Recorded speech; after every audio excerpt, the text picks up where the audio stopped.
मेरा नाम खुशबू है। मैं एक छोटे से गांव की रहने वाली हूँ। मैं शादी करके अपने ससुराल में आई तो मेरी उम्र 18 साल की थी। ये उस जमाने की बात है जब 18 साल की लड़की की शादी की जाती तो उस पर भी लोग यही कहते कि इतनी उम्र करके शादी की है। जिस घर में मेरा रिश्ता हुआ था वहाँ के लोग खाते पीते थे। मेरा पति एक बहुत बड़े जमींदार का बेटा था, लेकिन मेरा पति इकलौता बेटा था, इसीलिए उसके दिल में ये ख्वाहिश पहले से ही थी कि भगवान उसे बेटा दे ताकि वो उनका वारिस बने। शादी के 6 महीने बाद जब मेरे पति और सास को पता चला कि मैं उम्मीद से हूँ, उन लोगों ने मेरा ख्याल रखा। मुझे ऐसा महसूस करवाया जैसे मैं कहीं की शहजादी हूँ। मेरे ससुराल वालों को बेटे की ख्वाहिश थी, लेकिन जब वक्त करीब आ गया तो भगवान ने मेरी गोद में एक प्यारी सी बेटी डाल दी। मैं इस बात पर खुश थी कि पहले औलाद बेटी हो गई तो क्या हुआ, सेहतमंद औलाद होने से ज्यादा और क्या अच्छा हो सकता है। मुझे उम्मीद थी कि भगवान आगे हमें बेटा देगा और यह खानदान की पहली बेटी थी, इसीलिए मुझे उम्मीद थी कि सब बहुत खुश होंगे। लेकिन मेरी बेटी की पैदाइश पर मेरे ससुराल में मातम का माहौल बना हुआ था। मेरे पति की बस इतनी मेहरबानी थी कि उसने मेरी बेटी के पैदाइश के पहले दिन ये नहीं कहा, लेकिन जब मैं अस्पताल से घर आ गई तो उसने ये कह दिया कि अगर तुम्हें दूसरी बार भी बेटा ना हुआ तो फिर मुझे कुछ और सोचना होगा। ये सुनकर मेरे पैरों तले से जमीन निकल गई थी कि मेरा पति मुझे शादी के पहले ही साल में छोड़ देने की धमकी दे रहा है। क्या करेगा वो? क्या वो दूसरी शादी कर लेगा?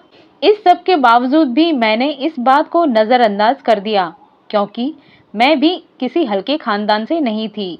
पर जैसे ही दिन बीतते गए मैं फिर से माँ बनने वाली थी। मेरे ससुराल में बेटे की उम्मीद फिर से जागी थी, लेकिन किस्मत में शायद यही लिखा था कि मेरे यहाँ दूसरी भी बेटी पैदा हुई थी और बेटे के इंतजार में मुझे 4 बेटियां हो गई थी। मेरी सास मेरे पति की दूसरी शादी करवाने की बातें करने लगी थी। साथ ही मुझ पर इतना दबाव था कि मैं दिन रात परेशान रहने लगी। मुझे अचानक बैठे बैठे दौरे पड़ने लगते थे। मेरा खुद पर से काबू खत्म हो जाता था। हालांकि हमारा परिवार बढ़ने के साथ साथ घर का काम भी इतना बढ़ गया था कि घर में एक नौकरानी को रखना पड़ा था। उसका नाम शैली था। वह भी मेरी तरह जवान थी। शक्ल सूरत की भी बहुत ज्यादा अच्छी नहीं थी। वह मुनासिब सी लड़की थी। शैली से मेरा बहुत अच्छा लगाव हो गया था। उसके साथ मैं अपने दिल की सारी बातें किया करती थी। अपने दिल का सारा गब्बर उसी पर निकाल देती थी। वह मेरी बहुत अच्छी दोस्त बन गई थी और मैंने उसे कह दिया कि मुझे मालकिन कह के ना पुकारा करे, बल्कि मुझे दीदी कहकर पुकारा करे। वह मेरी बेटियों का भी बहुत ख्याल रखती थी। एक दिन मुझे उसकी एक ऐसी बात पता चली कि उसने मुझे कभी अपने बारे में इस तरह की बात नहीं बताई थी कि वो पेट से थी। मैंने उसे हैरानगी से पूछा कि तुमने मुझे इससे पहले अपनी शादी के बारे में नहीं बताया था। तो उसने सर झुका लिया और फिर एक अजीब सी बात की। उसने कहा कि दरअसल मैंने अपने घर वालों की मर्जी के खिलाफ शादी की है। हम लोग एक दूसरे से मोहब्बत करते थे और हमारी मोहब्बत का हमारे घर वालों को पता चल गया था, लेकिन वो रिश्ते के खिलाफ थे।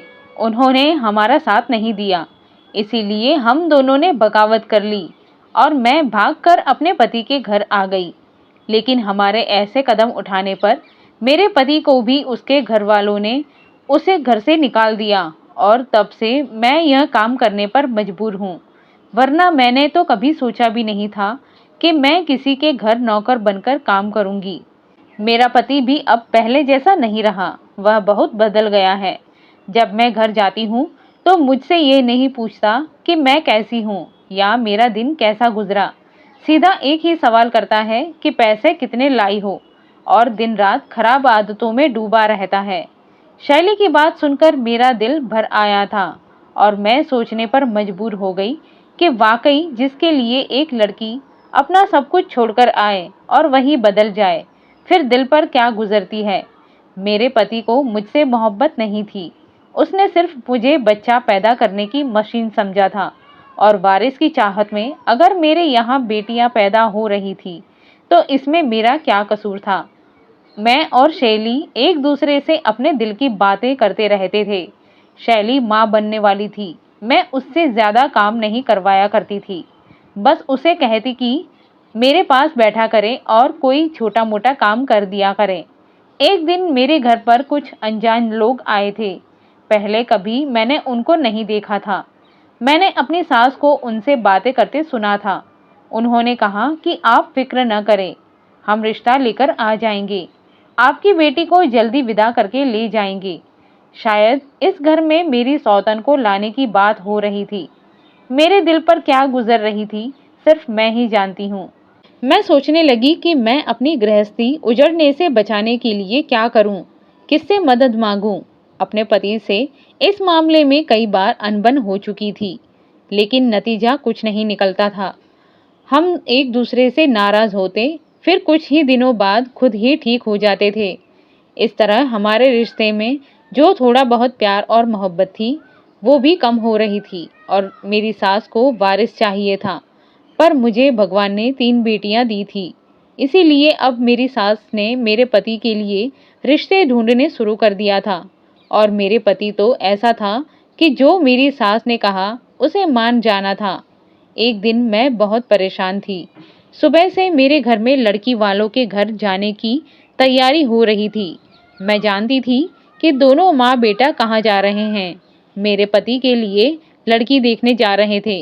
आज हमारी नौकरानी शैली भी नहीं आई थी। उसके बिना तो मेरा दिल और भी बेचैन हुआ जा रहा था। कम से कम मैं उससे बात तो कर लेती थी। मेरा पति और सास घर से निकल गए थे, तो मैं बेचैन हो गई थी।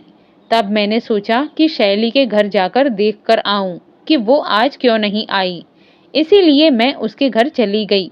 तो मैंने देखा कि उसकी डिलीवरी होने वाली थी और वह एक बेटे को जन्म दे चुकी थी, लेकिन उसकी हालत बहुत बुरी थी। उसके पास उसकी बहन और उसकी एक दाई के अलावा और कोई भी नहीं था।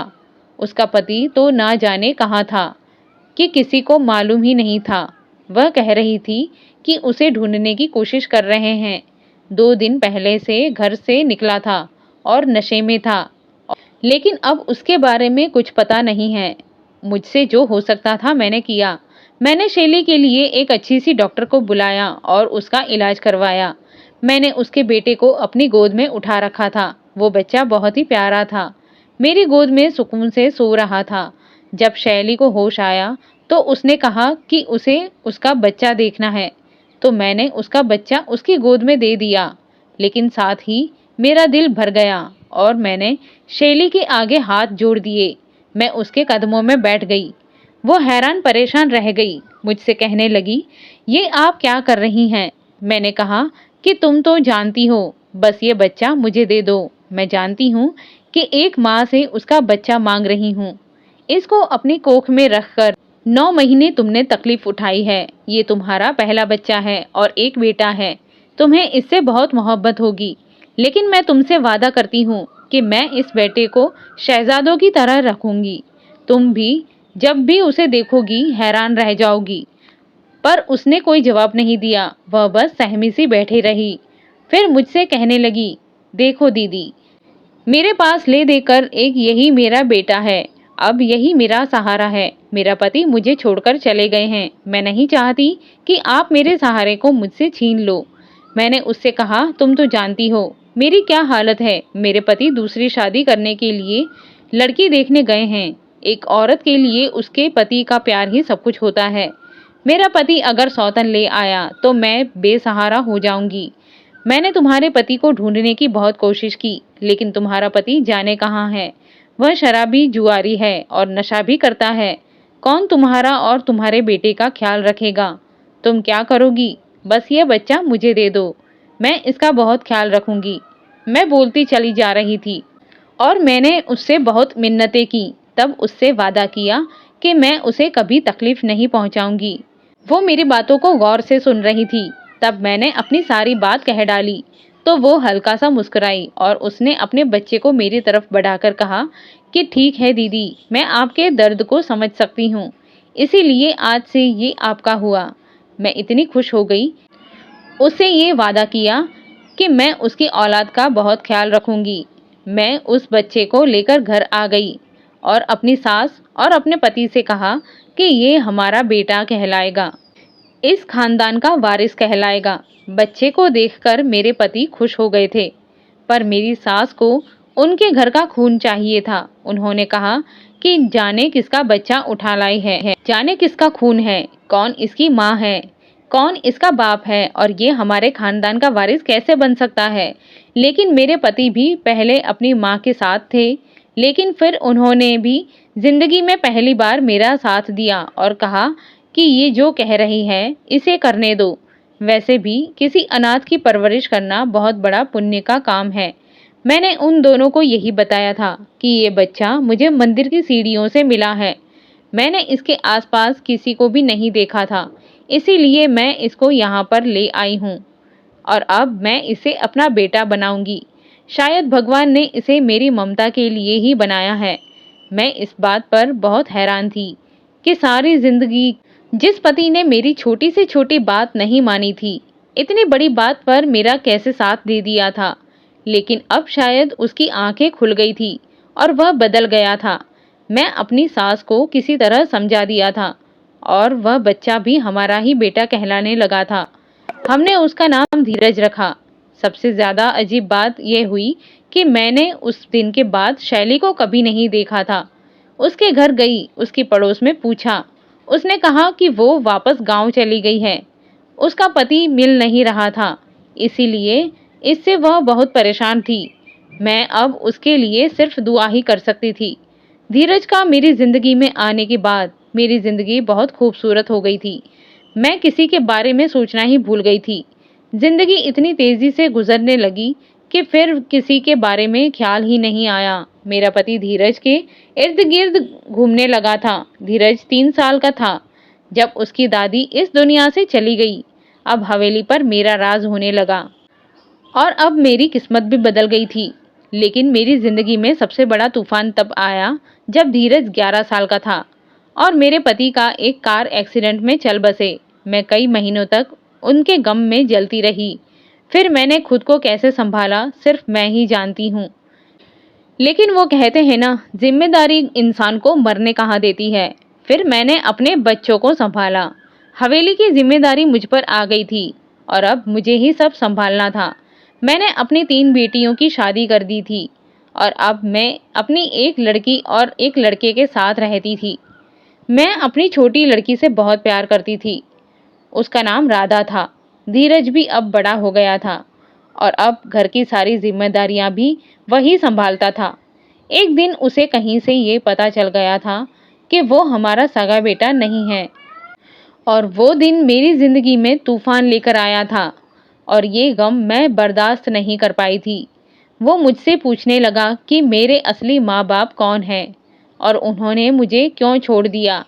तब मैंने धीरज को वही बताया जो मेरी सास और मेरे पति को बताया था कि उसके माँ बाप इस दुनिया में नहीं हैं। अगर मैं उसे शैली के बारे में बता देती तो वो उसे ढूंढने की कोशिश जरूर करता और मैं ये नहीं चाहती थी। वो दिन रात उदास रहने लगा था और मुझे भी समझ नहीं आ रहा था कि उसे किस तरह बांध के रखूं, कहीं मुझसे दूर ना चला जाए। मैंने सोचा कि उसकी शादी मैं अपनी चौथी बेटी से करवा देती हूँ। घर का दामाद बन जाएगा और उसका घर से रिश्ता भी जुड़ जाएगा। वो खुद को पराया नहीं समझेगा। लेकिन जब मैंने ये बात राधा से की तो पहले तो वो चौंक गई, क्योंकि उसे ये नहीं पता था कि धीरज उसका सगा भाई नहीं है। फिर मैंने उसे सारी सच्चाई बता दी और उसे अपनी मजबूरी भी बता दी। फिर भी उसने धीरज से शादी करने के लिए साफ मना कर दिया। उसका कहना था कि धीरज से सपने में भी शादी नहीं कर सकती। मैं बहुत हद तक जज्बाती हो चुकी थी। मैंने राधा को बहुत समझाया कि उसकी शादी होगी तो सिर्फ धीरज से। मुझसे मेरे बच्चों की नाराजगी बर्दाश्त नहीं होती। मेरे पास आई और कहने लगी, जैसा आप चाहती हैं वैसा ही होगा। मैं धीरज से शादी करने के लिए तैयार हूँ, लेकिन मेरी एक शर्त है, मुझे मंजूर है। मेरी बेटी राधा ने कहा कि उसकी शर्त यह है कि उसकी शादी बहुत ही सादगी से की जाए, बल्कि सिर्फ शादी की रस्म की जाए जिसमें 10 से ज़्यादा लोग शामिल न किए जाए। पहले तो मुझे इस बात पर हैरत हुई थी कि उसने इस तरह की शर्त क्यों रखी, लेकिन बाद में मैंने ये सोचा कि वो शादी के लिए मान गई है, यही बहुत बड़ी बात है। मुझे इस बात की खुशी थी कि मेरी बेटी ने शादी के लिए हाँ कर दी, जबकि मैं जानती थी कि उसके लिए बात किस कदर अजीब थी। मैं शादी की तैयारी में बिजी हो गई। पहले 3 बेटियों की शादी मैंने बहुत धूमधाम से की थी। राधा ने तो किसी भी तरह की धूमधाम करने से मना किया था, लेकिन फिर भी मुझे उसके लिए कुछ चीज़ें लेनी थी। जब मैं बाजार में थी, मेरी आंखों ने कुछ ऐसा देखा और मैं हैरान परेशान रह गई। वह कोई और नहीं, शैली थी और किराने की दुकान से कुछ सामान ले रही थी। इससे पहले कि मैं उस तक पहुंचती, वह ऑटो में बैठकर वहां से चली गई। मैंने सोचा कि इस किराने वाले को शायद इस औरत के बारे में मालूम हो। मैंने उसे शैली के बारे में पूछा तो वह फौरन से कहने लगा कि उसने 2-3 महीने से यहाँ से कर्ज पर सौदे लिए हैं। उसके पास पैसे चुकाने के लिए पैसे नहीं थे। मैंने कहा कि क्या तुम इस औरत के घर का पता मालूम है? तो कहने लगा कि 1000 दफ़ा अपना कर्ज लेने जा चुका हूँ। घर का तो मुझे पता है, लेकिन बड़े लालची लोग हैं, मुझे मेरे पैसे नहीं देते हैं। आज भी महीने भर का राशन ले गई है, ये कहकर इसी महीने की 5 तारीख को पैसे दे देगी, लेकिन मुझे नहीं लगता कि ऐसा होगा।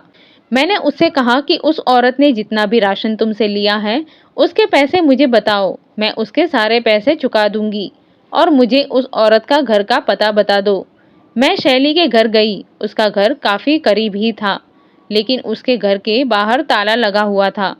मैं उसका वहीं बैठकर इंतज़ार करने लगी। मैंने उसके पड़ोसी से उसके बारे में पूछा तो वह कहने लगी कि हाँ, वह इधर ही रहती है और अभी घर आई थी, लेकिन कहीं चली गई है। ये भी बताया था कि वह यहाँ पर अकेली रहती है और इधर मोहल्ले में लोगों के घरों में काम करती है। मैंने पूछा कि उसका पति कहाँ है, तो वह कहने लगी उसका पति तो कब का मर गया है। मुझे उसके लिए बहुत अफसोस हुआ। आखिर उसने मेरे लिए इतनी बड़ी कुर्बानी दी थी। मैंने सोच लिया कि जिस दिन उसके बेटे की शादी होगी, मैं उसी दिन उसे हैरान करने के लिए तब बताऊंगी कि आज उसके बेटे की शादी है और वह ये जानकर बहुत खुश होगी कि उसकी बहू दरअसल कोई और नहीं बल्कि मेरी बेटी है। शादी की रस्म बहुत ही सादगी से हुई। सब मेहमान चले गए। मैंने ड्राइवर को शैली को लेने के लिए भेज दिया, लेकिन वह लेट हो गया। शैली जब वहां पर आ गई, कितने सालों बाद उसे देखकर मुझे बहुत खुशी हुई थी। मैंने उसे कभी भी अपना नौकर नहीं समझा था। वह तो मेरे लिए मेरी बहन जैसी थी। मैंने उसे बताया कि आज धीरज की शादी है। उसकी आंखों में खुशी के आंसू भर आए। कहने लगी कि बस क्या बताऊं, मेरी किस्मत ने मेरे साथ कैसे जुल्म किया। लेकिन मुझे इस बात की खुशी है कि इन सारे आजमाइशों से मेरा बेटा बच गया और वह आपके साए में महफूज और खुश रहा, और आज आपने उसकी शादी का भी अंजाम दे दिया। जब मैंने शैली से कहा कि ये नहीं जानना चाहोगी कि तुम्हारी बहू कौन है, तो बोली क्यों नहीं, आप मुझे बताएं। मैंने कहा कि तुम्हारी बहू कोई और नहीं बल्कि मेरी बेटी राधा है। मेरी बात सुनकर शैली हैरान परेशान सी रह गई। कहने लगी, आप कह दे कि ये झूठ है, आप मजाक कर रही हैं। मैंने कहा कि मैं ऐसी बात पर क्यों मजाक करूंगी। भला आज ही मैंने अपनी बेटी राधा के साथ धीरज की शादी करवाई है। शादी हो चुकी है। उसने अपना सर पकड़ लिया और बुरी तरह से रोने लगी। उसे ऐसा देखकर मैं भी हैरान रह गई। मैं उससे पूछने लगी कि भगवान के वास्ते बताओ, तुम क्यों रो रही हो। कहने लगी, दीदी आपने तो बहुत बड़ा पाप कर दिया। मैंने कहा कि क्या मतलब। कहने लगी कि दरअसल पाप आपसे नहीं, पाप मुझसे हुआ था, लेकिन मुझे नहीं पता था कि मुझे इस गुनाह की सज़ा आज मिलेगी, वह भी इतनी बड़ी सज़ा। मैं आपके घर कभी भी नौकरानी बनकर नहीं आई थी, बल्कि मेरा आपके पति के साथ ताल्लुक था। एक दिन ये बात मेरे पति को भी पता चल गई थी। इसी वजह से मेरा अपना पति भी मुझसे नाराज़ रहता है और मुझे उसने घर से निकाल दिया था। मालिक मुझे हवेली ले आए, लेकिन उन्होंने कहा कि तुम्हें यहाँ नौकरानी बनकर रहना होगा। जब मैं आपका अपने साथ रवैया देखा तो मुझे अपने किए पर बहुत शर्मिंदगी महसूस हुई, और उसकी भरपाई करने के लिए जब आपने मुझे मेरा बेटा मांगा तो मैंने फौरन आपके हवाले कर दिया। मैंने आपसे आपका पति छीना था, बदले में आपको अपनी औलाद देकर मैं अपनी गलती का पश्चाताप करना चाहती थी। धीरज मालिक जी का और मेरा बेटा है। इसका मतलब कि वह राधा का भाई है। मैडम जी, यह आपने क्या कर दिया? भाई और बहन की शादी करवा दिया। शैली की आवाज़ सुनकर मुझे अपने रंगों में खून जमता हुआ महसूस हुआ। मेरा दिल एक झटके से बैठ गया। ये मैंने क्या कर डाला? लग रहा था मेरा दिल बंद हो जाता और मेरी तबीयत बुरी तरह खराब होनी शुरू हो जाती कि मैं एक शोर पर चौंकी। मैंने देखा कि राधा और धीरज आपस में झगड़ रहे थे। आखिर ये लोग किस बात पर झगड़ रहे थे? घर के बाकी सारे मेहमान जा चुके थे। वैसे भी हमने ज्यादा लोगों को नहीं बुलाया था। तुमने 2 टके के इंसान मुझे धमकी दोगे? अरे सबको आज पता चले या कल पता चले, मेरी जूती को भी परवाह नहीं है। बता दो सबको, बल्कि मैं खुद बता देती हूँ। ये शादी एक झूठ है।